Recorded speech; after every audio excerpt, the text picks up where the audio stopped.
Assalamualaikum warahmatullahi wabarakatuh.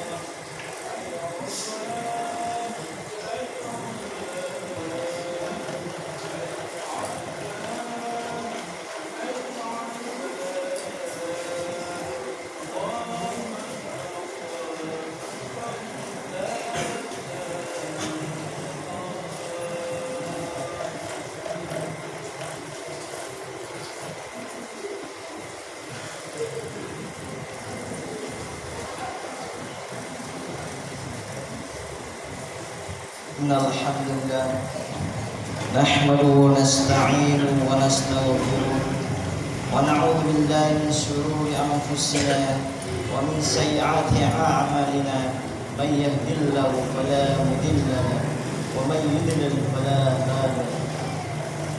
Asyhadu an la ilaha illallah wahdahu la syarika lahu wa asyhadu anna Muhammadan 'abduhu wa rasuluh. وقال تعالى في الكتاب الكريم أعوذ بالله من الشيطان الرجيم بسم الله الرحمن الرحيم يا أيها الذين آمنوا اتقوا الله حق تقاته ولا تموتن إلا وأنتم مسلمون. وقال أيضا وَمَنْ يَتَقِ اللَّهُ يَجْعَلْ لَهُ مَخْرَجًا. Jemaah Jumat rahimakumullah. Pertama-tama marilah kita panjatkan puja dan puji syukur kita kehadirat Allah Subhanahu wa taala yang telah memberikan nikmat kepada kita sehingga kita masih diberi kesempatan untuk menghadiri sholat Jumat dalam keadaan berjamaah. Salawat dan salam semoga senantiasa terlimpahkan pada junjungan kita Nabi besar Muhammad sallallahu alaihi wasallam. Khatib akan mewasiatkan pada diri khatib sendiri dan kepada jemaah sekalian untuk selalu meningkatkan iman dan ketakwaan kita kepada Allah Subhanahu wa taala. Tema khotib pada Jumat kali ini yaitu saat musibah terasa nikmat. Ma'asyiral muslimin sidang jemaah Jumat rahimakumullah. Di kesempatan yang berbahagia ini dengan izin Allah kami mencoba ketengahkan tema tentang masalah musibah atau ujian. Orang lebih paham apa itu musibah jika diberikan contoh-contohnya daripada definisinya. Orang paham bahwa kecelakaan yang berakibat sakit ataupun mati, bencana yang menghancurkan harta dan jiwa, kehilangan sesuatu yang dimiliki, kejahatan yang menimbulkan korban, berkurangnya harta dan kekayaan, itulah musibah yang bisa dilihat dan dirasakan. Musibah memang sesuatu yang tidak diharapkan. Ia datang menghampiri dalam keadaan suka ataupun tidak suka. Siapa ataupun siap ataupun tidak siap. Kadang banyak orang yang gundah gulana dan merasa sempit saat musibah menghampiri, berprasangka buruk pada Allah, bahkan ada yang mengakhiri hidup dengan bunuh diri. Tak sedikit di antara manusia yang tersesat dengan pergi ke dukun dan ke tempat-tempat keramat untuk mengatasi musibahnya, walau hanya mengorbankan akidah. Bagi orang yang beriman, musibah ini menjadi sebuah nikmat. dengan kesabaran dan keyakinan. Seorang mukmin akan mendapat balasan pahala di akhirat dan kedudukan tinggi yang tidak didapat kecuali melalui ujian tersebut. Musibah yang dia jalani menjadi sebuah kenikmatan. Semua itu dikarenakan harapan yang kuat bahwa Allah akan mengganti musibah tersebut dengan kenikmatan surga. Walau demikian, tidak diperboleh seorang berdoa untuk mendapatkan musibah, karena kita diperintah untuk berdoa agar mendapatkan keselamatan, bukan malah berdoa untuk mendapatkan kecelakaan. Tetapi jika memang Allah menakdirkan kita harus menanggung musibah, kita harus hadapi dengan perasaan ridho, sabar, serta mengharap pahala di akhirat nanti. Rasulullah sallallahu alaihi wasallam bersabda, "La yabghi lil mu'min an yadillu nafsahu." Qila ya Rasulullah, wa kaifa yudillu nafsahu? Qala an yata'arrada minal bala'i liman la yutiq. Tidak selayaknya seorang mukmin menghinakan dirinya. Dikatakan, ya Rasulullah, bagaimana dia menghinakan dirinya? Beliau bersabda, dia meminta ujian dari apa-apa yang tidak dia sanggupi. Ma'asyiral muslimin sidang jemaah Jumat rahimakumullah. Agar musibah menjadi nikmat, memang musibah itu sesuatu yang kurang mengenalkan, entah itu hilangnya harta benda, cacatnya anggota badan kita, berpisahnya diri dari orang-orang yang kita cintai, hilangnya pekerjaan kita, dan yang lainnya. Tetapi semua itu bisa menjadi nikmat jika kita mengetahui hikmah di antara banyak hikmah mengapa Allah memberikan musibah tersebut kepada kita. Di antara tujuan tersebut adalah yang pertama, untuk mengangkat derajat serta kedudukan hamba pada hari kiamat. Inilah ujian yang Allah berikan kepada para nabi, kepada orang-orang soleh, dan kepada orang-orang yang dia cintai. Ujian ini diberikan kepada mereka untuk mengangkat derajat dan untuk mendapatkan pahala yang melimpah di akhirat. Rasulullah sallallahu alaihi wasallam bersabda, "An Sa'id qala qultu ya Rasulullah, ayyun nas wa ashaddu bala'an?" Qala anbiya'u thumma amsalu yubtala al-abdu ala hasbi dini fa in kana sulba ishtadda bala'uhu wa in kana fi dini riqqatun ibtuliya ala qadri dhalik fama tabrahul balaya bil 'abdi hatta tad'ahu yamshi ala al-ardi ma 'alaihi khati'atun. Dari saat dia berkata, aku katakan, wahai Rasulullah, manusia mana yang paling berat ujiannya? Beliau sallallahu alaihi wasallam menjawab, para nabi, kemudian yang semisalnya dan semisalnya lagi. Seseorang akan diuji sesuai dengan kondisi agamanya. Apabila agamanya begitu kuat dan kokoh, maka semakin berat pula ujiannya. Apabila agamanya lemah, maka dia akan diuji sesuai dengan kualitas dan kuantitas agamanya. Seorang hamba senantiasa akan mendapatkan cobaan hingga dia berjalan di muka bumi dalam keadaan bersih dari dosa. Hadis ini dapat diambil kesimpulan bahwa seorang nabi, ulama, dan orang-orang solih tidak mungkin lepas dari ujian. Jika ada seorang ulama dan orang-orang solih yang tidak pernah mendapatkan ujian berupa cemoohan dari kaumnya atau tekanan dari orang-orang yang tidak senang terhadap dakwah mereka, hakikatnya mereka belum masuk golongan ulama yang amilin fi sabilillah. Dan hendaknya dia melihat sudah benarkah pemahaman dan akidahnya, sehingga jalan yang dia tempuh landai-landai saja tanpa hambatan dan rintangan. Dari hadis ini kita mengambil kesimpulan bahwa ujian dapat menghapuskan dosa-dosa kita. Seorang hamba berjalan di muka bumi bersih dari dosa. Jemaah Jumat rahimakumullah. Yang kedua, untuk menyaring orang-orang yang beriman dan memisahkan antara yang baik dengan yang jelek.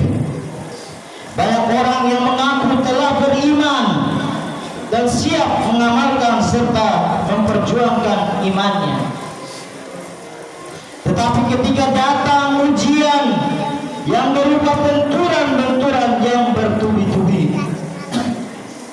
di antara mereka ada yang gugur di tengah jalan.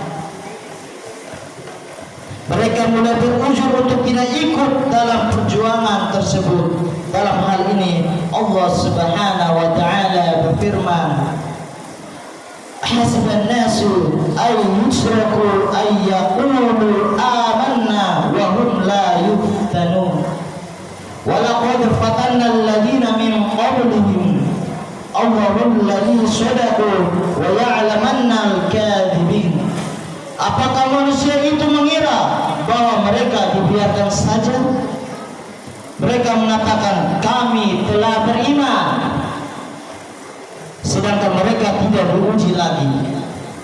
Dan sesungguhnya kami telah menguji orang-orang yang sebelum mereka. Sesungguhnya Allah mengetahui orang-orang yang benar, dan sesungguhnya Dia mengetahui orang-orang yang berdusta. Quran surat Al-Ankabut ayat 2-3. Pada ayat ini ada sebuah pertanyaan bahwa tidak mungkin Allah Ta'ala membiarkan seorang mengucapkan kami telah beriman, sedangkan dia tidak diuji. Maka orang yang telah menyatakan beriman dan mengikuti jalan para nabi serta rasulnya dan jalan yang lurus pasti akan diuji, sehingga terbukti pengakuannya dengan pulanya. Allah Subhanahu wa ta'ala mengetahui orang-orang yang benar dalam pengakuannya dari orang-orang yang dusta. Yang ketiga, untuk memberi hukuman kepada orang-orang yang berbuat dosa. Yang mendapatkan musibah ini bisa jadi termasuk dari umat Islam atau juga orang-orang musyrik atau kafir.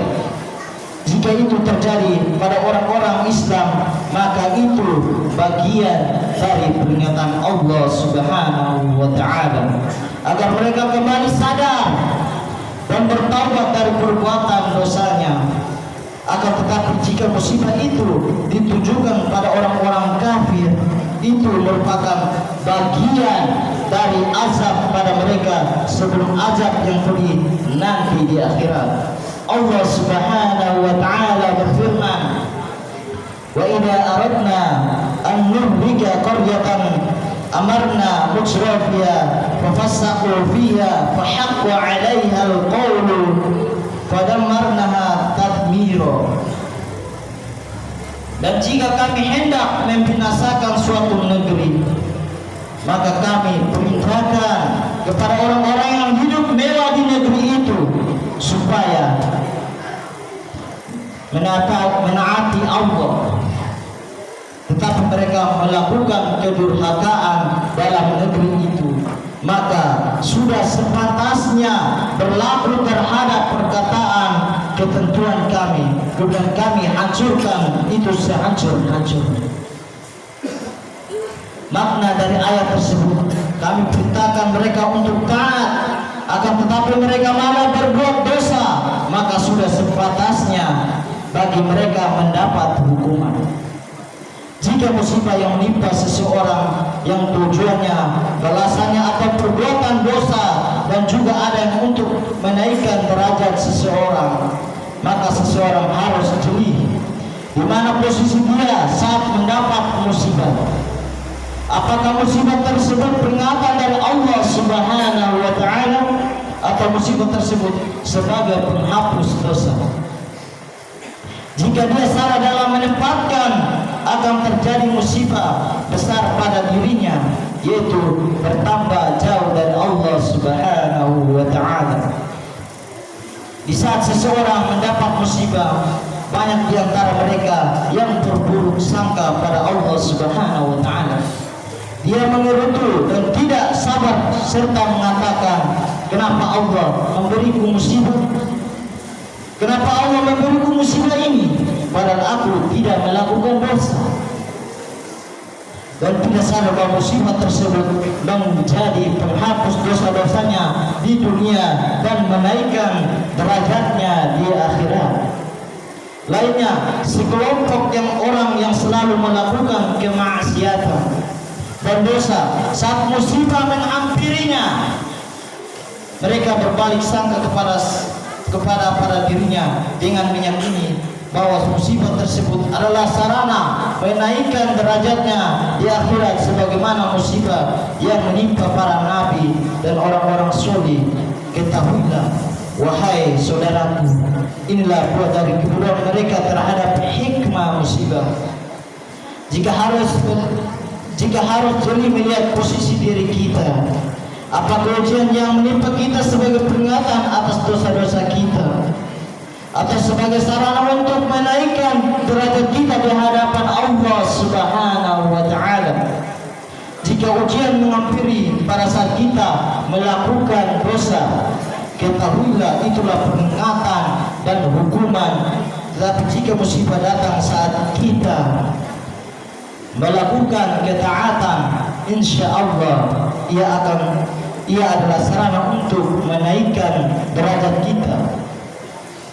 Jika kita bersabar dan mengharap pahala darinya, marilah kita renungi perkataan Ibnu Qayyim dalam Al-Jawab Al-Kafi. Disinilah permasalahan yang sangat rumit dalam masalah dosa, yaitu mereka yang tidak dapat merasakan akibat dosa pada dirinya, dan kadang-kadang hukuman dari dosa itu diakhirkan sehingga mereka lupa persis sebagaimana perkataan, jika tidak berdebu tembok saat dipukul, maka tidak ada lagi debu setelah pukulan tersebut.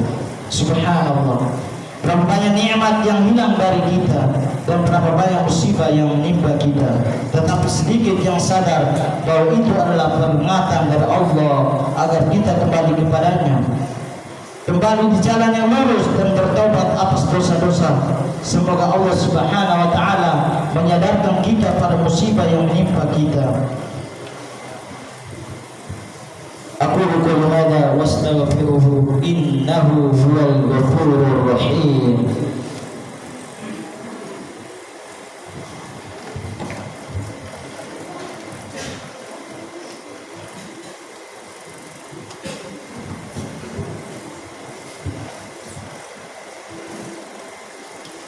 Innal hamdalillah nahmaduhu wa nasta'inuhu wa nastaghfiruh wa na'udzu billahi min shururi anfusina wa min sayyiati a'malina, may yahdihillahu fala mudilla lahu wa man yudlil fala hadiya lahu.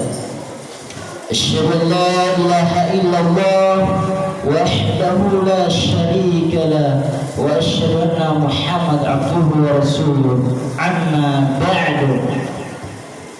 Wa qala ta'ala fil kitabil karim, a'udzu billahi minasy syaithanir rajim, ya ayyuhalladzina amanu ittaqullaha haqqa tuqatih wa la tamutunna illa wa antum muslimun. Wa qala aidan, ya ayyuhan nasu u'budu rabbakum alladzi khalaqakum min nafsin wahidah wa khalaqa minha zawjaha wa batha minhuma rijalan katsiran wa nisaa'a wattaqullaha alladzi tasaaluna bihi wal arham innallaha kana 'alaykum raqiba. Inna Allah wa malaikatahu yusholluna 'alan nabi ya ayyuhalladzina amanu shollu 'alaihi wa sallimu taslima. Allahumma sholli 'ala Muhammadin wa 'ala ali Muhammadin kama shallaita 'ala Ibrahim wa 'ala ali Ibrahim innaka Hamidum Majid. Wa barik 'ala Muhammadin wa 'ala ali Muhammadin kama barakta 'ala Ibrahim wa 'ala ali Ibrahim innaka Hamidum Majid. اللهم اغفر للمؤمنين والمؤمنات والمسلمين والمسلمات الأحياء والأموات إنك أنت السميع القريب.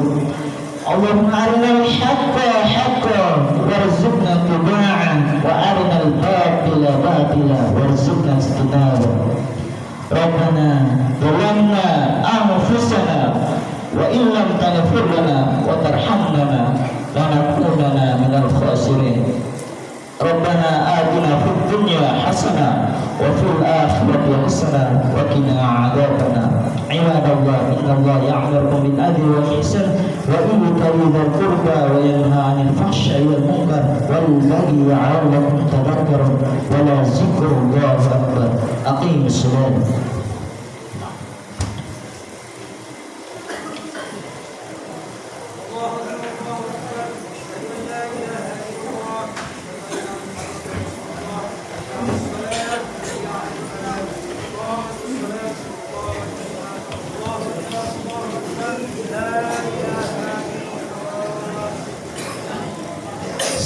Sukufakum faina taswadi min damami sholat. Luruskan dan rapatkan salat untuk menyempurnakan kesempurnaan sholat kita.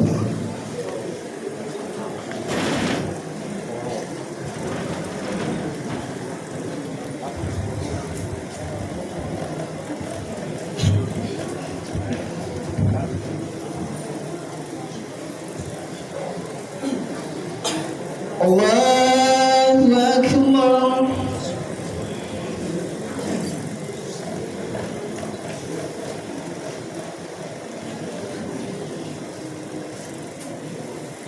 Bismillahirrahmanirrahim. Alhamdulillahi rabbil alamin. Ar-Rahmanir Rahim. Maliki yaumiddin. Iyyaka na'budu wa iyyaka nasta'in. Ihdinas siratal mustaqim. Siratal ladzina an'amta 'alaihim ghairil maghdubi 'alaihim waladdallin.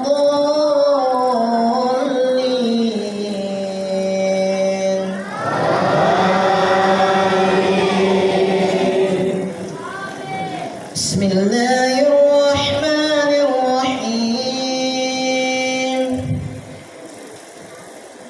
Ar-Rahman 'allamal Qur'an khalaqal insan 'allamalhul bayan asy-syamsu wal qamaru bihusban wan najmu wasy-syajaru yasjudan was-samaa'a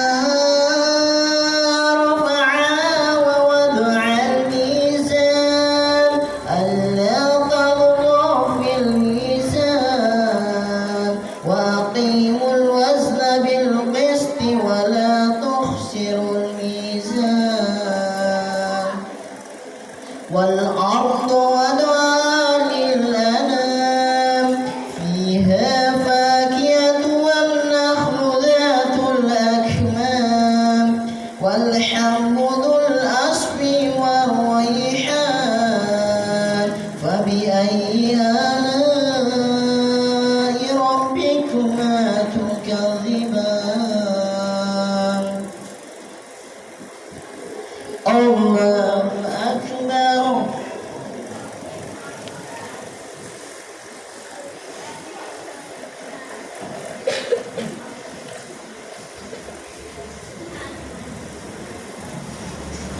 سمع الله لمن حمده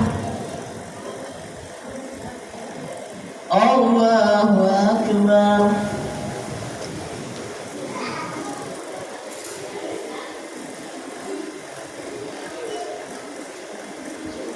الله أكبر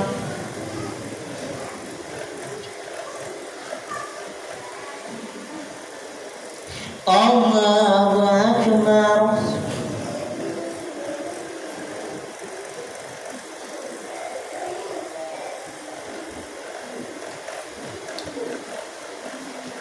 الله أكبر بسم الله الرحمن الرحيم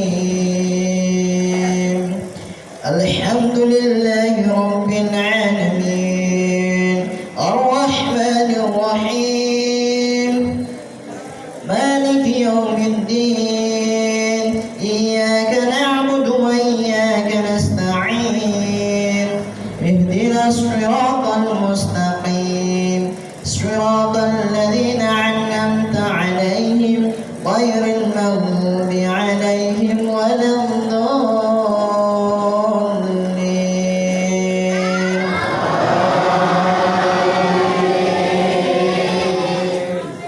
بسم الله الرحمن الرحيم إنا أنزلناه في ليلة القدر وما أدراك ما ليلة القدر ليلة القدر خير من ألف شهر تنزل الملائكة والروح فيها بإذن ربهم من كل أمر سلام هي حتى مطلع الفجر الله أكبر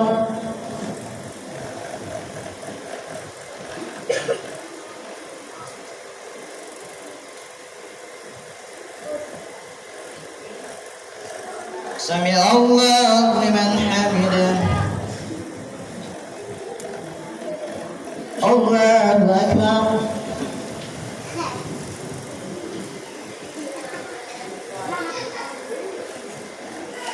الله أكبر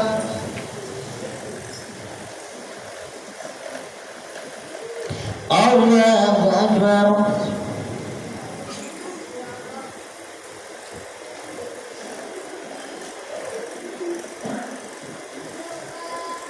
الله أكبر